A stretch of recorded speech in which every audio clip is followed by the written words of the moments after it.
This is your daily reminder. God has not run out of mercy, not for you, not today. Welcome to the New Mercies Podcast.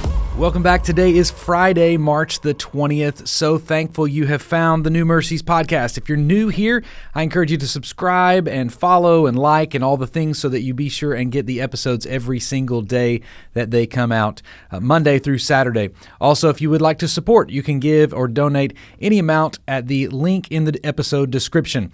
Now, on to our reading plan for today. We are back in Luke chapter 23 again, the first 25 verses. That's the text that we're going to read.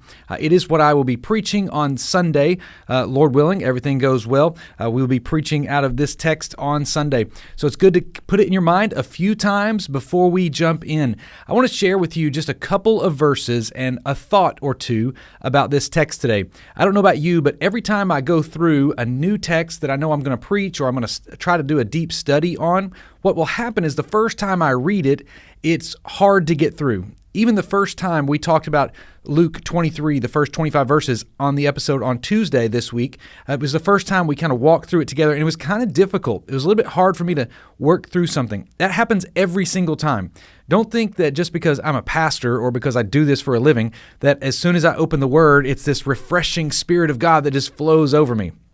It's not really the way it works. Sometimes I got to get in there and I got to dig and I got to figure it out and I got to read and I think, well, what concept is in here, Lord? Like, show me the thread, show me and help me understand it, which is why this is an everyday podcast, because what happens is we built on that theme that we read the first time, and then we looked at a couple other places in the scripture, and then now we read it again today with some fresh eyes and fresh ears, and it becomes a little bit easier to grab some new concepts or some new truths or new realities to be revealed to us.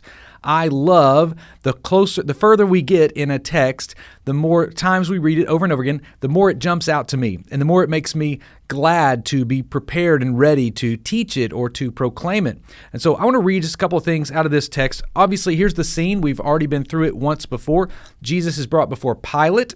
This is Pontius Pilate. We know he was the governor in this area from about 26 AD or 26 or 27 AD to 38 or 30, so 9 AD. So he's there for about a decade or so there in Rome, and he is in charge of the place in Jerusalem. Now, here's what's going on. Jesus gets arrested, falsely accused, brought in front of Pilate to be sentenced to death. That's what the chief priests and the scribes and all are trying to get to happen. Well, we know that according to this text, Pontius Pilate does not find anything against Jesus and finds out he is from Galilee. So he says, I'm going to send him up to Herod Antipas, the other guy that's in charge up there. He's the one that covers those things. Now, Herod is also in Jerusalem. This is Passover. This is a big season. Everybody's come to the capital, right? So they send him over to Herod. Herod's excited. Herod wants to meet Jesus. Here's the interesting thing about Herod, though.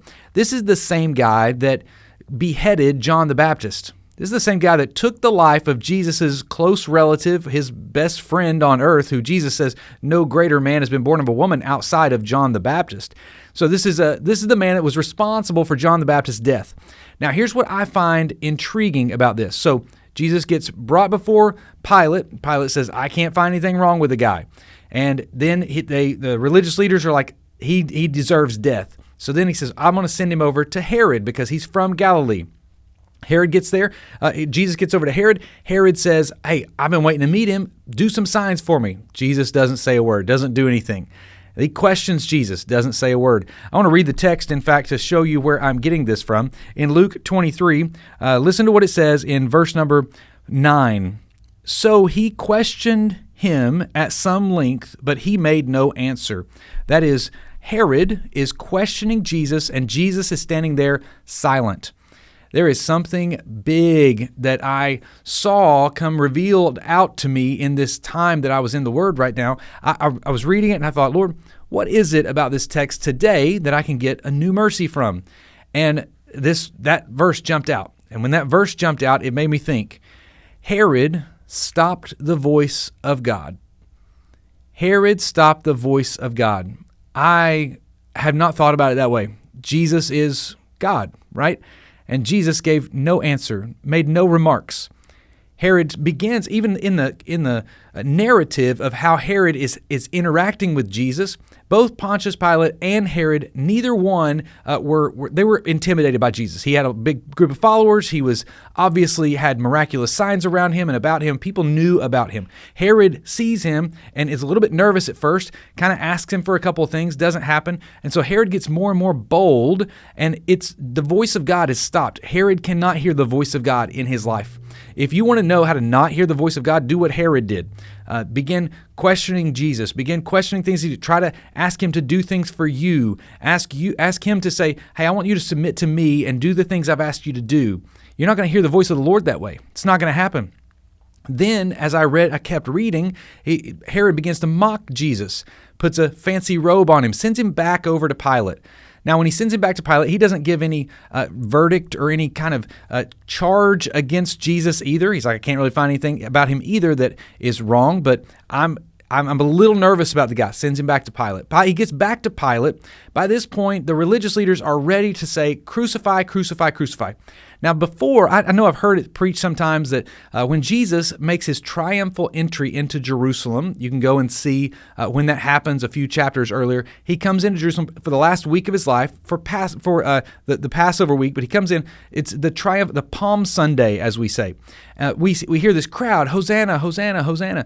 And I've heard it said before that same crowd, just a few days later, is now yelling, crucify. But the truth is, this is not the full crowd. Right? This is the religious leaders that are yelling crucify. These are the ones that are against Jesus in every form, every shape, every mindset is all against Jesus. This is just that group that's doing that. Now, there may be a few onlookers that are kind of figuring out the trial that's going on, but ultimately it's not the whole nation, right? It's not the whole gathering that was at the parade a few days earlier.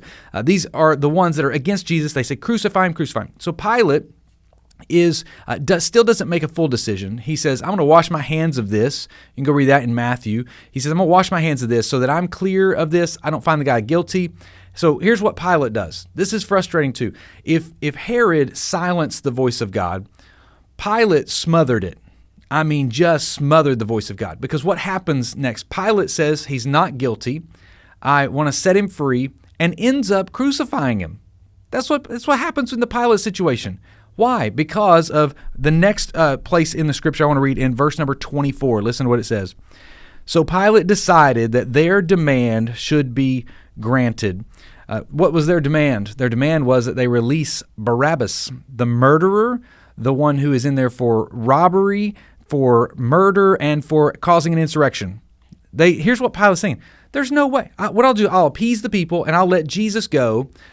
Because it's Passover, it's a tradition. We've let people go before on Passover. It's kind of a thing we can do, and we can kind of get around this idea of crucifying this guy Jesus. And instead, they say, if you're gonna release somebody, release to us Barabbas. Now Pilate's thinking, I'm not gonna release Barabbas. He's a top-notch criminal. We've captured him. We're going to take him out. We're going to crucify him. And the people say, no, we want you to crucify Jesus instead. So Jesus takes the place of Barabbas. But the thing that jumped out to me today is Herod silenced the voice of God because of the way he treated Jesus, his pattern, his characteristics. Pilate was smothering the voice of God.